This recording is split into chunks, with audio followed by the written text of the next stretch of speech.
Assalamualaikum warahmatullahi wabarakatuh. Perkenalkan, nama saya Furkan Larham. Nah, kali ini kita akan menjelaskan mengenai induksi magnetik. Begini teman-teman, kan telah kita ketahui bersama bahwa di sekitaran kawat berarus atau bisa dikatakan listrik bisa menghasilkan magnet. Nah, apabila konsep tersebut dibalik, maka timbul pertanyaan, apakah magnet bisa menghasilkan arus listrik? Jawabannya bisa, tapi butuh yang namanya perlakuan khusus. Nah, dalam percobaan Faraday, jika kita memiliki di sini kumparan,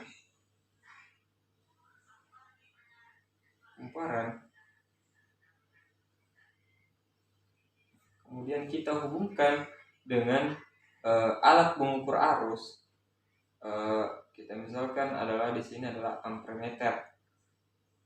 Nah, ini adalah jarum penunjukan jarum skalanya. Dan kita di sini memiliki batang magnet. Nah, dalam percobaan ini, apabila kita menggerakkan batang magnet bergerak masuk ke dalam kumparan, maka apa yang terjadi pada penunjukan jarum skala? Maka jarum skala akan bergeser ke arah kanan. Ini mengindikasikan bahwa terdapat potensial listrik yang mengalir atau arus listrik yang mengalir pada rangkaian. Nah, tetapi apabila batang magnet berada diam dalam kumparan, apa yang terjadi? Penunjukan skala yang ke arah kanan tadi kembali ke arah 0, menunjukkan tidak adanya arus yang mengalir pada rangkaian. Nah, apabila batang magnet tersebut kemudian ditarik keluar dari kumparan, apa yang terjadi? Dari penunjukan skala yang bermula dari 0 bergerak ke arah kiri, yang menunjukkan berarti adanya arus listrik yang mengalir pada rangkaian. Nah, dari percobaan tersebut dapat disimpulkan bahwa listrik bisa dihasilkan apabila magnet bergerak keluar masuk dari kumparan. Nah, menurut Faraday, apabila batang magnet berada di dalam kumparan, muncul besaran baru, yaitu flux magnetik. Nah, flux magnetik ini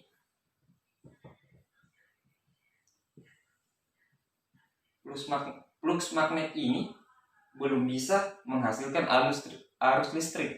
Tetapi apabila terjadi gerakan pada batang magnet keluar masuk pada kumparan, maka flux magnetik terjadi perubahan.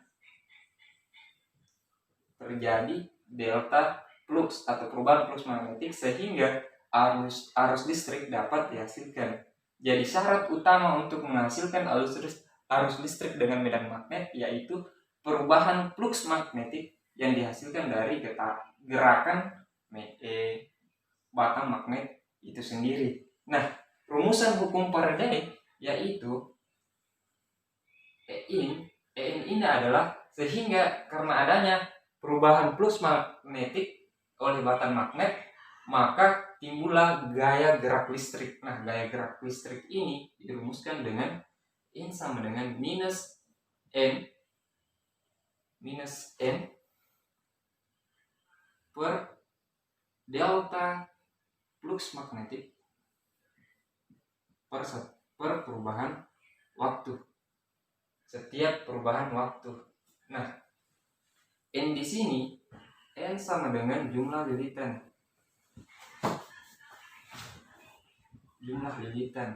Dan flux magnetik tadi itu adalah perubahan flux magnet. Perubahan flux magnet. Delta T perubahan waktu dalam satuan sekon. Perubahan waktu dalam satuan sekon. Ini satuannya adalah Weber, sedangkan satuan dari gaya gerak listrik yaitu volt. Nah, flux magnetik apa sih ini flux magnetik? Flux magnetik adalah jumlah garis gaya magnet Atau jika kalian tidak tahu dengan jumlah garis gaya magnet, kita bisa medan magnet, jumlah medan magnet yang menembus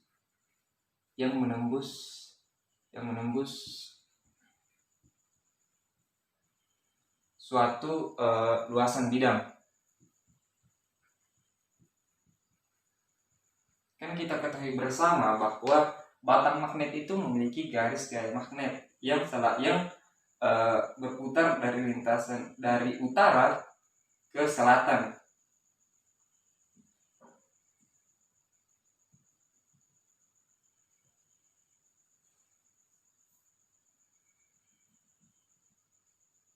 Dari utara ke selatan. Nah, apabila ini kan luas permukaannya yang mana? Luas permukaan suatu bidang ini. Nah, apabila medan magnet masuk ke dalam kumparan, dia menembus suatu bidang lingkaran. Nah, dalam menembus kan medan magnet memiliki garis gaya magnet yang dari utara ke selatan. Nah, dalam menembus bidang itu, garis-garis gaya magnet menembus bidang tersebut, sehingga ketika keluar masuk, jumlah garis gaya magnet yang menembus bidang akan terjadi perubahan. Itulah yang disebut dengan flux magnetik. Nah, sikap kita rumuskan jika kumparan, karena kita sering membahas kumparan, rumus umum flux magnetik untuk kumparan yaitu kan rumusan dari flux magnetik sama dengan B dikali A cos theta. Cos theta. Yang harus diperhatikan di sini adalah theta. Apa itu theta? Sudut yang terbentuk antara medan magnet dan normal bidang. B dan normal bidang. Nah, kan bidangnya seperti ini. Bidangnya kan berbentuk lingkaran. Nah, bisa kita jika digambarkan dalam dua dimensi seperti ini. Kan? Nah, normal bidang, ingat normal bidang itu selalu tegak lurus dengan bidang. Selalu tegak lurus terhadap bidang. Nah, normal bidangnya bisa ke arah sini, ke arah kiri, atau ke arah kanan. Nah, apabila medan magnet datang dari arah menembus suatu bidang, ini magnetnya, ini N-nya. Nah, sudut yang terbentuk antara B dan N itulah adalah tetanya. Nah, kita gambarkan lagi jika bidangnya horizontal. Nah, otomatis normal bidangnya adalah mengarah ke atas. Ingat, selalu tegak atau ke bawah, tegak lurus terhadap bidang. Apabila datang medan magnet dari arah menembus suatu bidang, maka sudut yang terbentuk antara B dan N itu adalah tetanya. Nah, khusus untuk solenoida atau kumparan, rumus flux magnetik untuk solenoida sama dengan kumparan.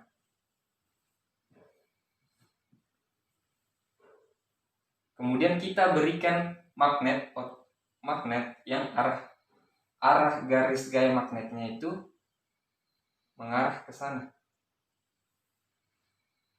Normal bidang kan tegak lurus dengan luasan bidang. Jadi normal bidangnya mengarah.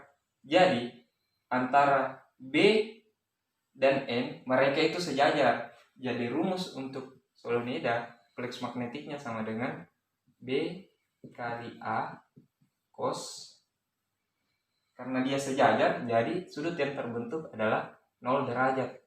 Jadi untuk solenoida flux magnetiknya bisa dengan B kali A saja, karena cos 0 adalah sama dengan 1. Nah, sifat utama dari kumparan yaitu mempertahankan keadaan semula. Nah, misalnya kita masukkan batang magnet ke dalam kumparan, maka otomatis kumparan ini memiliki garis gaya magnet. Kita misalkan di sini dia memiliki 3 medan magnet yang arahnya ke kanan. Nah, kan semulanya dia tidak memiliki garis gaya magnet. Nah, karena sifat kumparan adalah mempertahankan keadaan awal, maka untuk menghilangkan garis magnet ini dia munculkan tiga lagi garis gaya magnet yang berlawanan dari yang utama tadi nih. Garis ini kita sebut medan magnet utama. Nah, dia menghasilkan yang arahnya berlawanan. Di sini dia ke arah kiri. Nah, garis gaya magnet yang ke arah kiri inilah yang disebut dengan medan magnet induksi. Magnet induksi. Nah, apa gunanya medan magnet induksi ini? Kita mengetahui arahnya untuk mengetahui arus induksinya.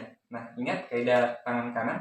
Jika ini kan tadi, jika batang magnetnya mengarah ke kanan, maka arus induksi yang ditimbulkan mengarah ke kiri. Ingat, selalu berlawanan. Sehingga di sini inilah penyebab adanya tanda minus pada hukum Faraday. Inilah yang dikemukakan oleh Lenz.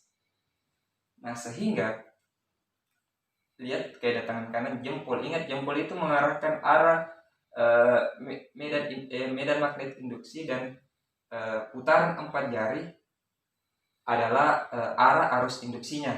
Nah, karena lihat arah batang magnetnya mengarah ke sana, arus medan magnet induksi yang dihasilkan mengarah ke kiri. Jadi posisikan seperti ini. Kemudian ini putaran 4 jari adalah arah arus induksinya. Kita putar, berarti magnet yang mengalir dari sini ke sini. Sehingga pada saat posisi ini jarum magnetnya bergerak ke kanan, karena listrik mengalir dari sini ke sini, masuk berputar kan. Kemudian jika kita balik lagi, jika posisinya kan tadi masuk, kemudian ketika medan magnet keluar dari kumparan, maka arah arus induksinya adalah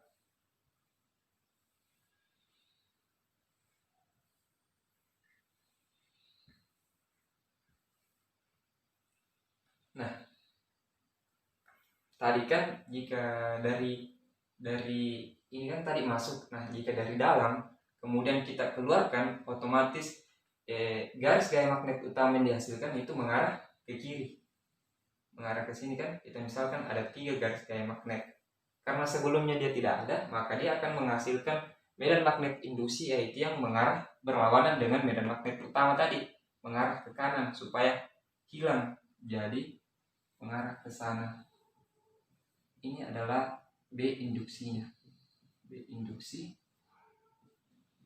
Ini adalah B utama.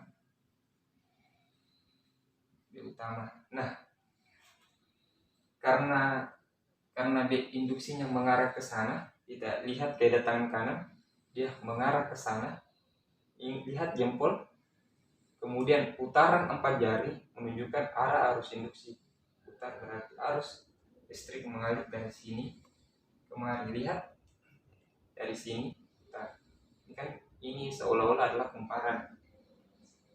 Jadi sehingga penunjukan skala pada ampermeter akan mengarah ke sini karena ada arus listrik yang mengarah ke kiri.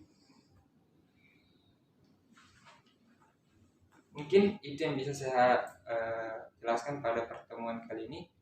Lebih dan kurangnya mohon dimaafkan. Assalamualaikum warahmatullahi wabarakatuh.